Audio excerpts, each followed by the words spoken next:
Tiniyak ng administrasyon ni Pangulong Ferdinand R. Marcos Jr. ang patuloy na suporta sa mga Pilipinong nagtatrabaho sa ibang bansa. Hinikayat ng Malacanang ang overseas Filipino workers na maging mahinahon kasunod ito ng ulat ng paglulunsad umano ng Zero Remittance Week ng ilang grupo ng mga OFW bilang protesta sa pagkakaaresto ni dating Pangulong Rodrigo Duterte na nahaharap sa crimes against humanity. Ayon kay PCO Undersecretary Claire Castro, ang gobyerno ay nagsasagawa lamang ng mga hakbang na naaayon sa batas at inaasahan niyang magiging patas ang pananaw ng mga OFW na nagreklamo.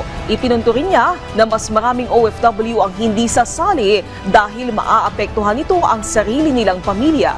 Hinihikayat naman ni Castro ang mga OFW at ang buong bansa na magpakita ng mahinahong pag-uugali.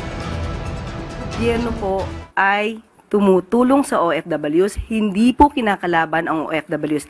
Sabi nga po natin, hindi po natin sisikilin kung ano man ang maging kagustuhan ng mga OFW kung sila magpapahatid ng kanilang remittance o hindi. Huwag lamang po silang lalabag sa batas. Yun lamang po.